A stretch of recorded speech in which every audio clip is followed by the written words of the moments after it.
ونصلي على رسوله الكريم اما بعد فاعوذ بالله من الشیطان الرجیم بسم اللہ الرحمن الرحیم.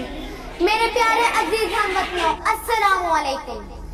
آج مجھے جس موضوع پر لب کشائی کرنے کا موقع ملا ہے اس کا عنوان ہے یوم دفاع پاکستان. ایک فرض نبھانا ہے مجھ کو، ایک قرض چکانا باقی ہے. ایک فرض نبھانا ہے مجھ کو، ایک قرض چکانا باقی ہے.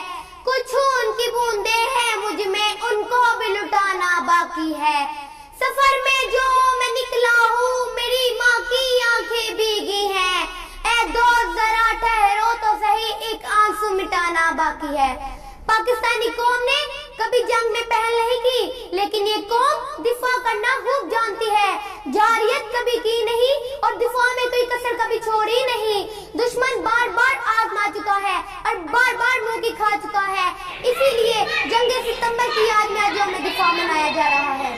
وہی قومیں دنیا میں اپنا وجود برقرار رکھتی ہیں اور زندہ رہتی ہیں جو اپنا مضبوط دفاع کرتی ہیں. پاکستانی قوم نے بھی 6 ستمبر 1965 کے شب غیر اعلانیہ جنگ کا مقابلہ کر کے یہ ثابت کر دیا کہ وہ بھی جارحیت کا منہ توڑ جواب دینے کی بھرپور صلاحیت رکھتی ہے. 6 ستمبر 1965 کی شب ہمارے ہمسایہ ملک بھارت نے رات کی تاریکی میں پاکستان پر حملہ کر دیا، لیکن سرحدوں کے محافظ جاگ رہے تھے. پاکستانی قوم نے لاہور کی جم خانہ میں چائے پینے کے دشمن کے ہاتھ چکنا چور کر دیے. قوم اپنی افواج کے شانہ بشانہ کھڑی ہو گئی. نوجوانوں کی ٹولیاں دشمن سے 2 ہاتھ کرنے گھروں سے نکل آئیں. آرمی چیف کے استغام پر کہ ہر ایک فرد 1 روپیہ دے، وہ ایک ٹینک دیں گے. قوم نے بڑھ چڑھ کر چندہ پیش کیا. 1965 کو پاکستان پر شب خون مارا تو اس کا خیال تھا کہ راتوں رات پاکستان کے کئی حصوں پر قبضہ کریں گے اور ناشتہ لاہور کے پائے کھائیں گے. انہیں اندازہ نہیں تھا کہ شیر سویا ہوا بھی شیر ہی ہوتا ہے.